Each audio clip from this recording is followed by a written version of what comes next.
thank you guys so much for coming out here to the Stranger Things panel. I'm going to be your host, and I'm not going to waste any of your time. This show rules. You know that it rules. And I was very, very happy to be asked to do this, because this show, for me, and for I'm sure a lot of you, is basically my adolescence in the 80s. The only thing that was missing is if one of the kids fell into a Galaga machine and actually had to pilot a ship for real. So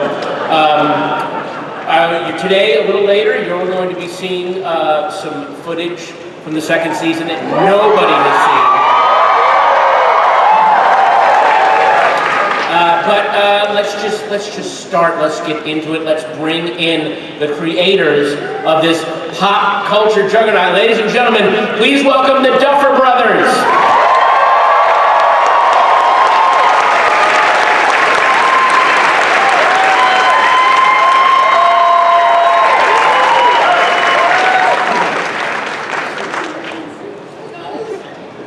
And also, the executive producer and director, Sean Levy. Ladies and gentlemen, Sean Levy.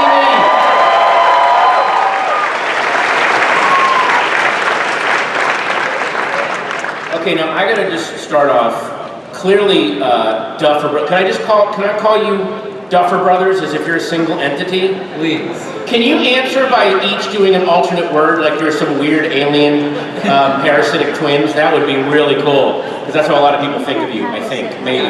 Yeah, all right. we're dealing with that. Okay, good. So what was, for people that aren't familiar, what was the brain of the idea? How did this concept come to be? Did you kind of mash up your adolescence, or what? Yeah, no, like we're like obviously big movie nerds, have always been. That's what we wanted to do. And we started to get into television as it became more and more cinematic. Yes. Shorter seasons, they started to feel like big movies. And so we're like, I remember it was like True Detective, Carrie Fukunaga doing that, and Steven Soderbergh's The Nick, and we just started going, I'm as excited or more excited by this stuff I'm seeing on television, if you even want to call it that. and so it was like, what would be the ultimate long movie? And it would be Spielberg directing a big, fat Stephen King book. And so John Carpenter doing this. Yeah, John Carpenter. With John Carpenter music, yeah. Right. So that was the dream, and that was sort of the ambition. We didn't think anyone was going to make it, so that was a nice surprise. Yeah. Wow. Nice. And then, Sean, how did you get involved? What made you go, oh? Well, my executive, Dan Cohen, he comes to me one day and he says, you need to stop what you're doing. I've read the script by these two twin brothers that no one's ever heard of, and it might be the best thing I've ever read. And I read it, and it was. And I didn't know kind of how it was going to work. And again, we didn't know if anyone was going to let us make it, and we definitely didn't know if anyone was going to watch it. But I knew that this combination of an 80s backdrop, genre, and character authenticity was going to be something special. And I told the brothers, you know what, whatever you need, that's what I'm going to do, and let's get this into the world. This was the fastest thing I ever binged. Once I saw the font on the title. You were in, right? I was like, oh no, I'm in. That's every Stephen King novel font. That's awesome. Does that font have a name? Did you specifically search that one out, or?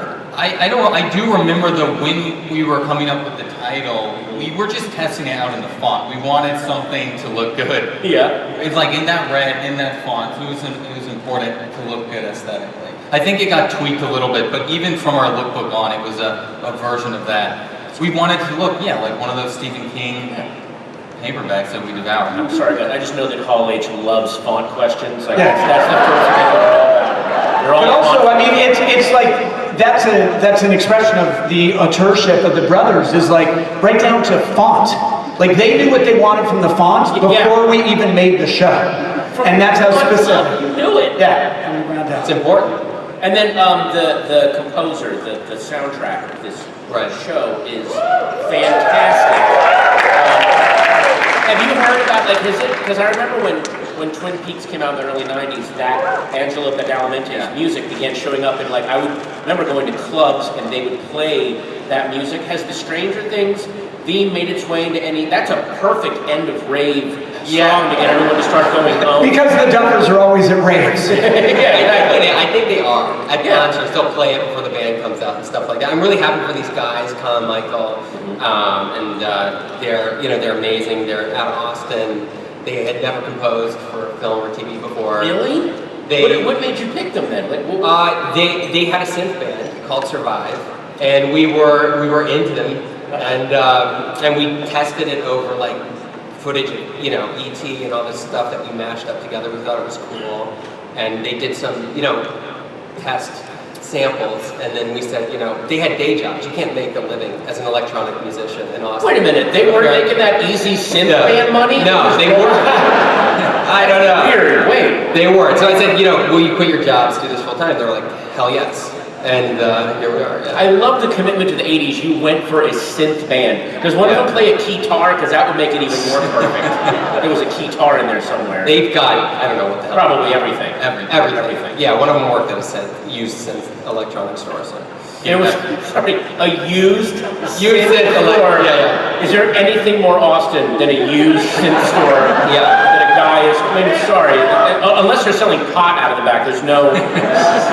Okay, well, how about we bring on the cast from season 1? I'm sorry, hang on. No, I'm being told, ask more synth questions. Okay, so what was... More phones. Exactly. Well, first out, of course, the girl next door with the tough side, Nancy Wheeler. Ladies and gentlemen, Natalia Dyer.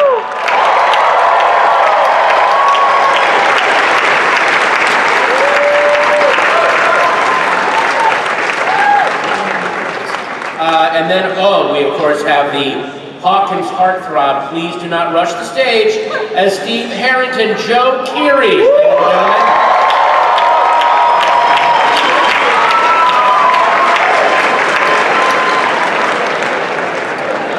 Next, please welcome the best police chief in Hawkins, Indiana.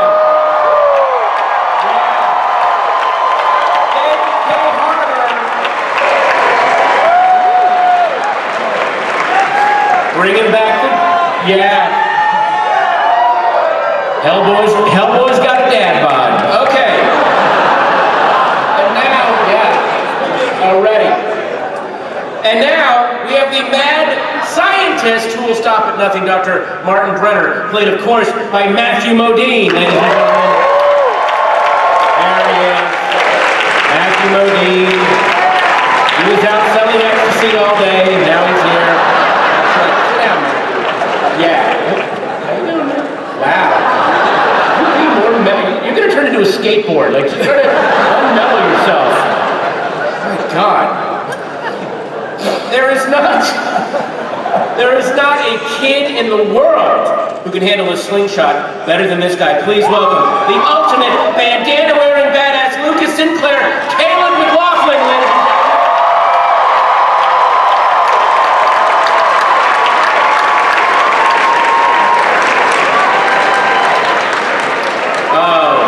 And next, we have the kid with the biggest heart, the dopest hat, and the most beautiful smile, Dustin Henderson, Gaten Matarazzo.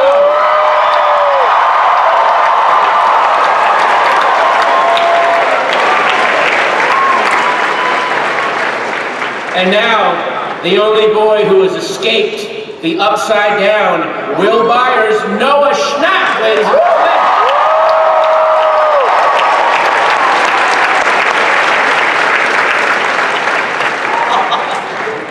Next up, the ringleader of the pack and everyone's favorite best friend, it's Mike Wheeler, Finn Wolfhard, ladies and gentlemen. Yeah. Finn Wolfhard, an actor born with the greatest porn name ever. Yeah, thanks. It is. Really puts a great thing on my future. Oh, yeah, no.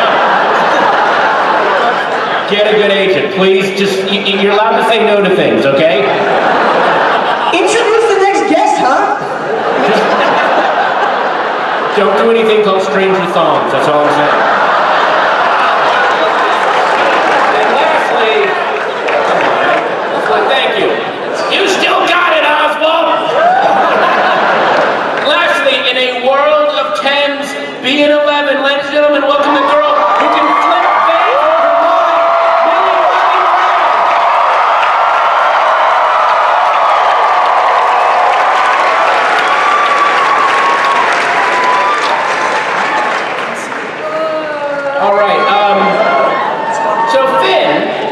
Finn Wolfhard. Dude, How did you?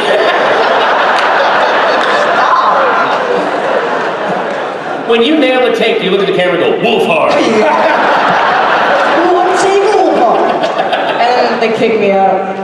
How did you get into the mind of Martin Willie? You really nail what it's like to be when you're a kid and you're actually a little more mature and intelligent than the other kids, and sometimes that's not an advantage. That, you know, like you kind of, how did you get into that mindset in the show? Because I remember moments like that growing up, like, oh, people don't want you to be this smart. So how did you nail that so well? I mean, I'm not like that in real life, which is, but I don't know. I think it's kind of cool because you can sort of access your intensities and bring out that sort of leader vibe.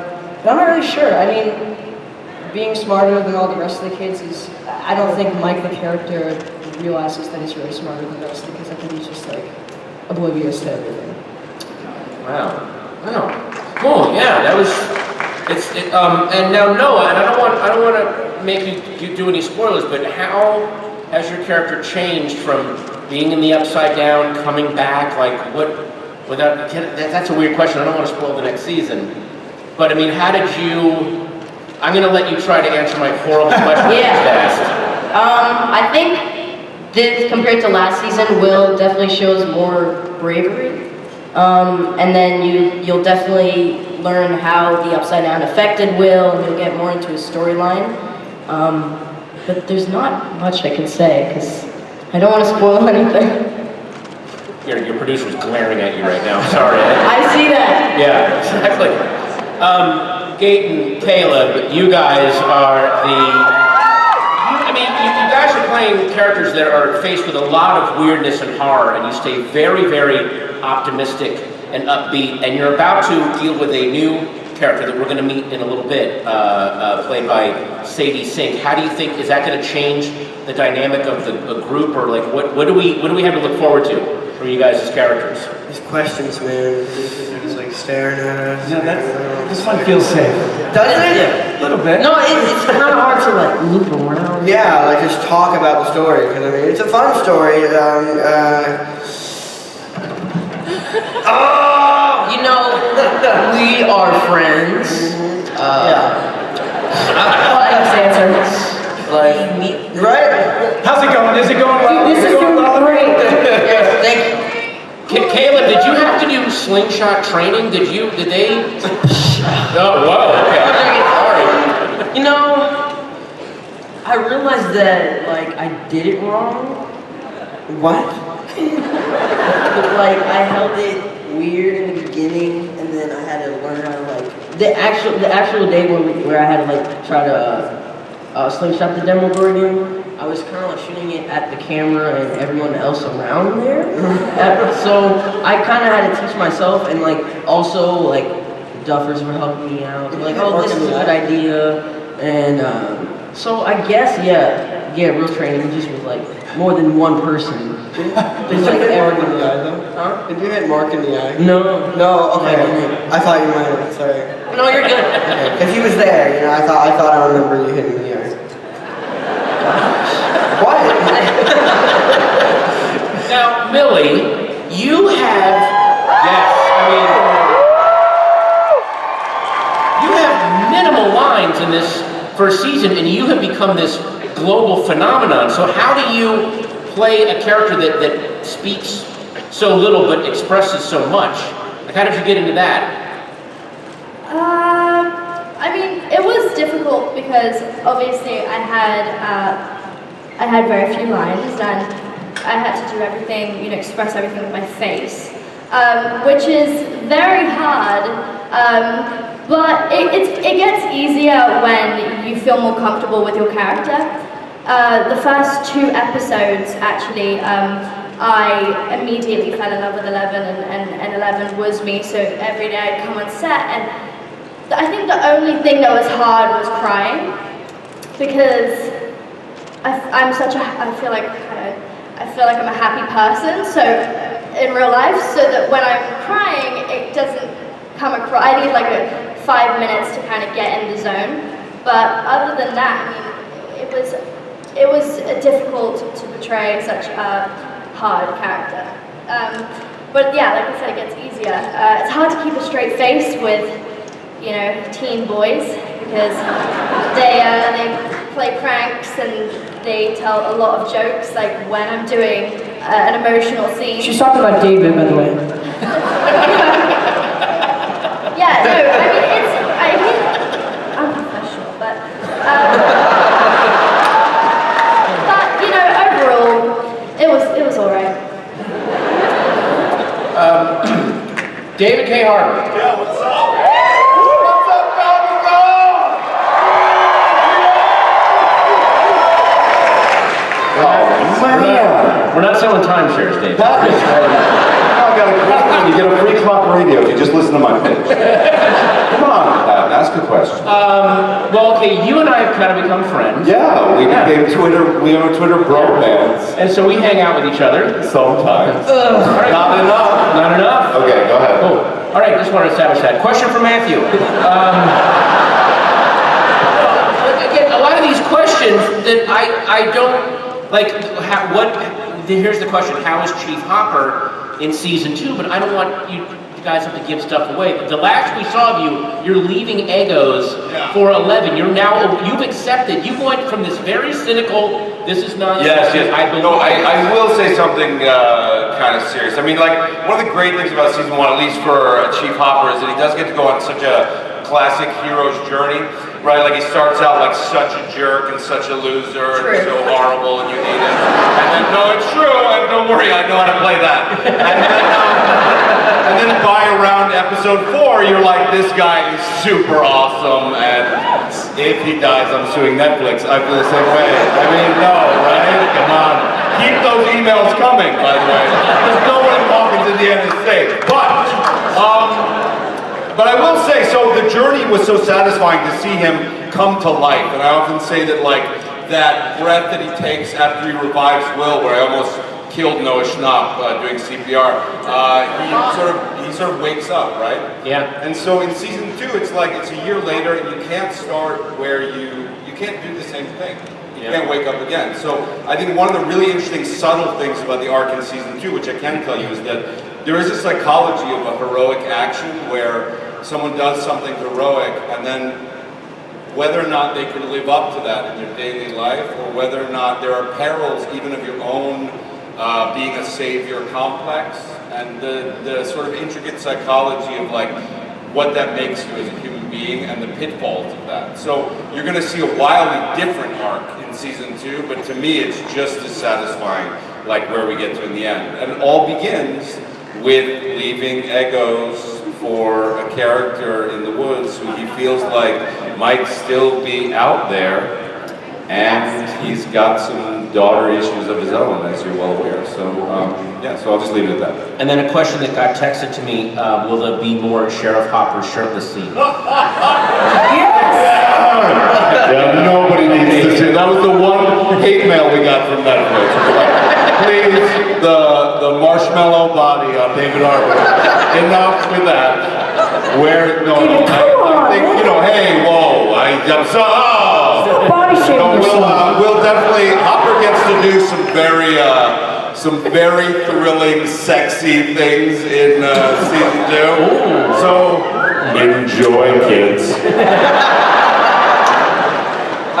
Question for Matthew. You have played some of my favorite, most difficult, complicated character movies like Birdie and thank you. And so you also play a very complicated, ambiguous character in this series. Can you talk about how you got into that, into your character here? Oh dear. What's up, San Diego? Anybody here from San Diego that lives here? Imperial Beach local, right here. Patton, I don't have any way of answering that question other than to, I mean, the wonderful Duffer Brothers and Sean Levy, they created an amazing script that provided each of us with characters. That's where it all begins, you know. Yeah. And you take those words and you try to create a character and bring that person to life. It was a great pleasure. You know, I can't be any more complicated than that. I went to acting school and they taught me how to do it. Wow, nice. Now, Natalia and Joe, can you tell us, with no spoiler, all the questions, they're all spoiler questions, sorry, but like, what do you think is going to be happening with you guys? What can you tell us about where you guys are heading in season 2? Huh? We know it happened. You know, tell anybody. How much talking did you do to the Duffer Brothers about, because they're juggling really all these characters, everyone on the show does have arcs. So how much input or how much did you talk to these guys about where the characters would be going and how they would develop and change? Or? I feel like almost every time a new script would come out, we would kind of read the script and all talk about it, me, Charlie, Natalia, and especially kind of all of our relationships together. And then kind of have a little conference with the boys about, you know, what their thoughts were, what our thoughts were, and then kind of collaborate and come to this agreement. Collaborate, yeah. But I also love how you two are playing very standard 80s film archetypes. You know, like the pretty girl and the bad boy jerk boyfriend, but then that's what you are. You turn out heroic. They add all these dimensions to you, and they seem to have a lot of fun going, let's start them as cliches and then open up all these elements to it. Right. It's really interesting. Was that fun to play? Or? No, I mean, yeah, it's, a credit to these boys for, you know, giving us characters that are more than what they seem, that are complex, and that feel very real. And that's honestly, it's a gift, and it's a lot of fun. Yeah. It's like on paper, it seems very one-sided. Where I remember like reading the first episode, you read the character and it could just be some jerk. But I think, you know, at the end of the day, you want to bring a real person, you know, to this thing that is such a great group of people. So yeah, I think it's just about trying to like find the human moments in the script and kind of. You guys nailed it. It was really amazing. And I understand that there are some additional cast members you would like to introduce us to now? I guess I don't know how I got to be in charge of this, but I'm gonna do it. That's the name's wrong. The first person I am going to introduce is a new character named Billy, and it's played by Dacre Montgomery. Everybody.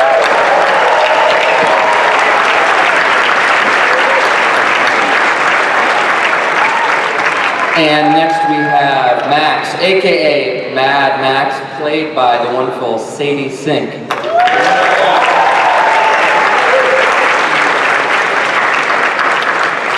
And we have the newest addition to Hawkins' lab, Dr. Owens, played by Paul Reiser.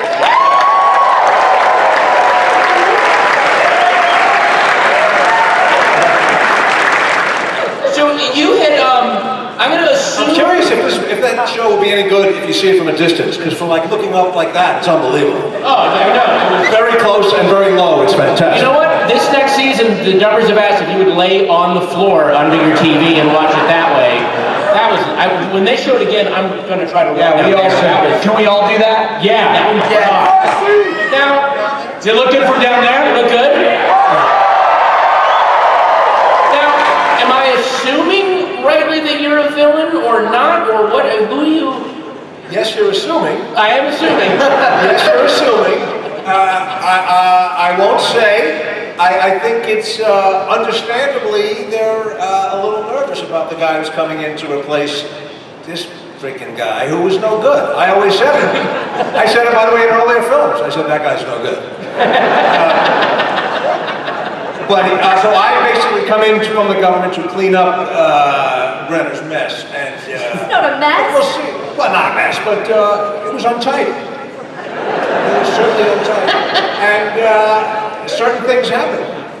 Okay. Why do you assume that I'm not like the actor? Your scenes are sinister. Yeah. See, you got wires on a It kid's was so head. tough. They couldn't even put it in the trailer. That's how brutal and lively my stuff. Okay. They thought it would be too much for these people. You're a funny actor, but you're also good at playing sinister. I was not sad when you got eaten in Aliens. I'm sorry. You were a sinister guy. Wow, okay. Maybe that was a little... You're not getting that cassette back now, baby. Now, Sadie, you are joining the kids. You are playing a character named Mad Max. So how do you interact with them? What did you like best about doing it? Had you watched the first season? Yes, I watched the first season. All my friends loved it. Yeah. No, I didn't like it. I just loved it. So that's what made getting the audition really exciting for me, just knowing the show. And I knew Caleb and Gaten before. Oh, you did? Yeah, we were all on Broadway together. You were on Broadway together? Oh my God! Oh my God! It's like Wolf Hard, a Bruce Lee something. Wolf Hard! Meet me in the parking lot. Oh, you will. So not the face though. This is how I make my money. Again, without spoilers, like how do you join the group? Or should we just wait to find this out? I feel weird asking this, but.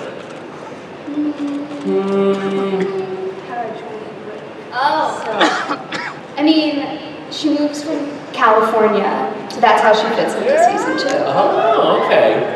Let's leave it at that. I don't want to spoil I don't want to anything. spoil anything. But Now, I wanted to see if we have any questions from the audience. I wanted to open up the panel now. Spotlight. We're in a spotlight. That's awesome.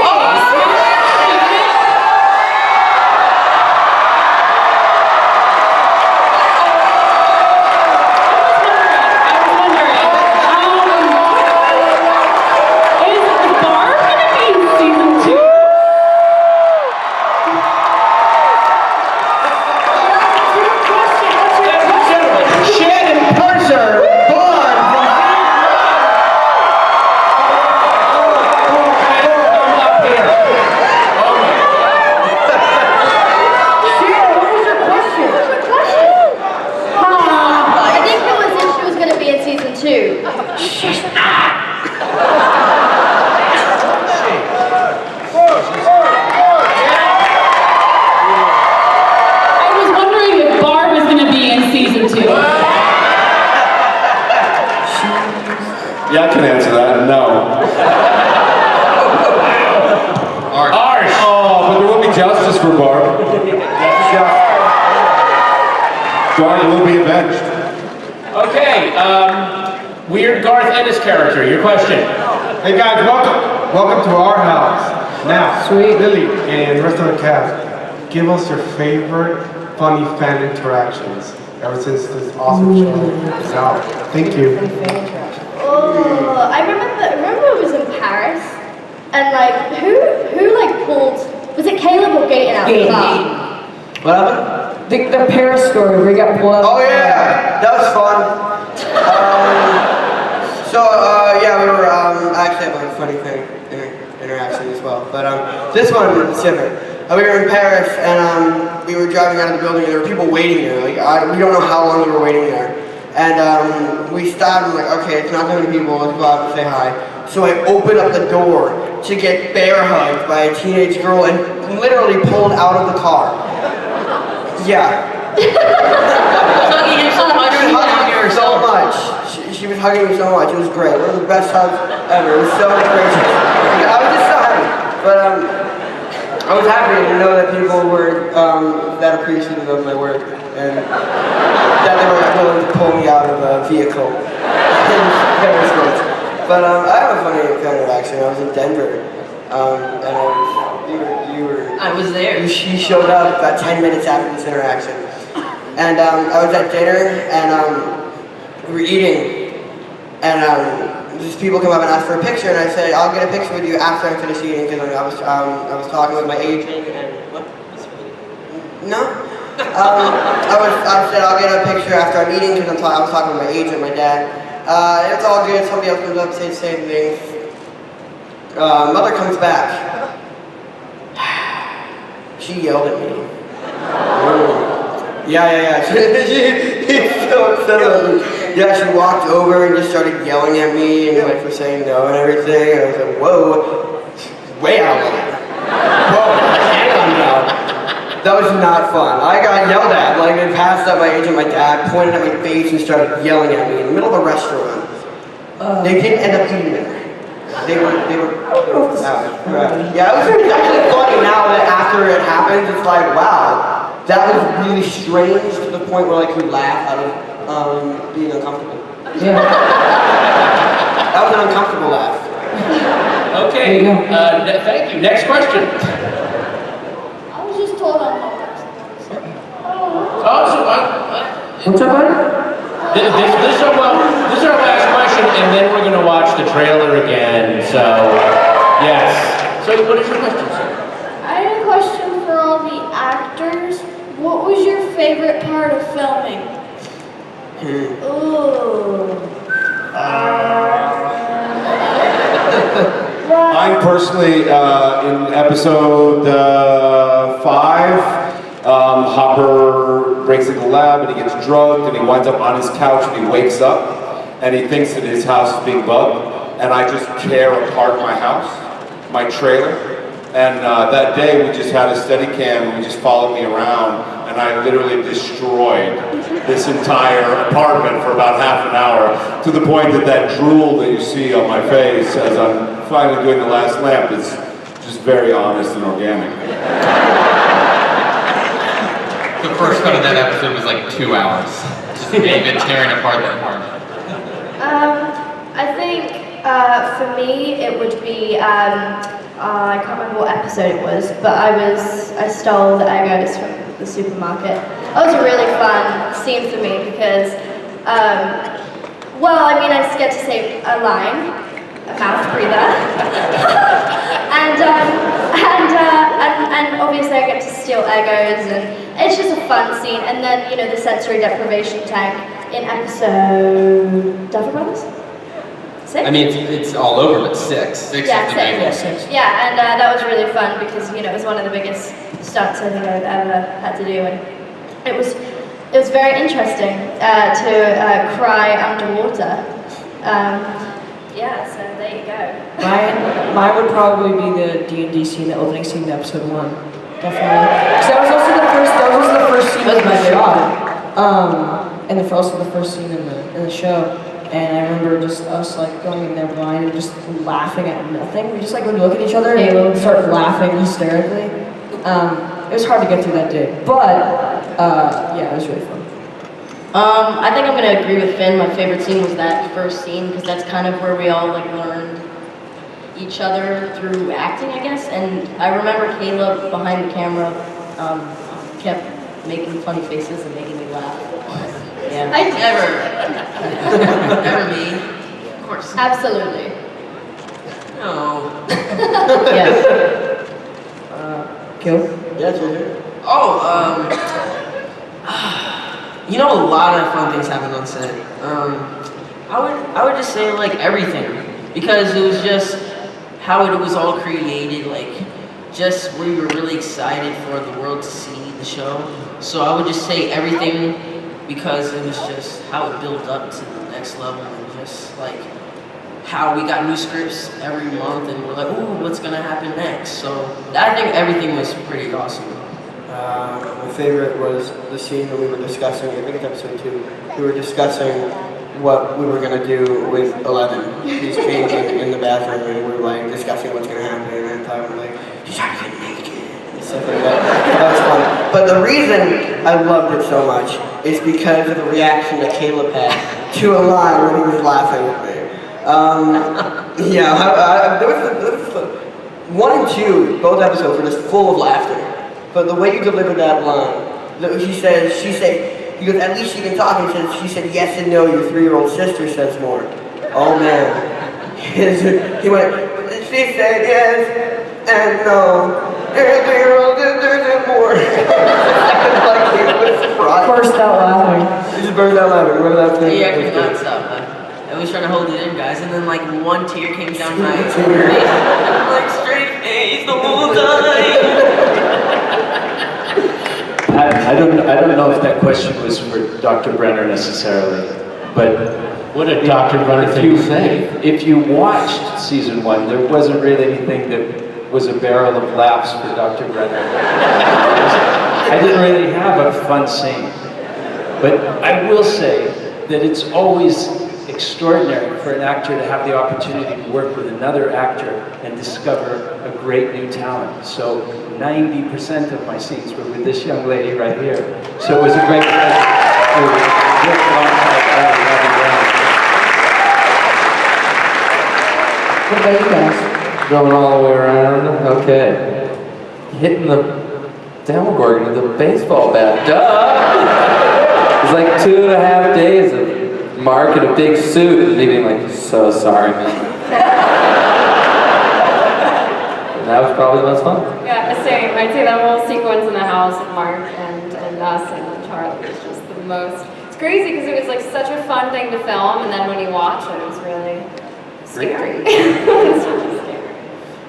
Okay, well, we are at an end, but I have to see the trailer again. Can we run the trailer again?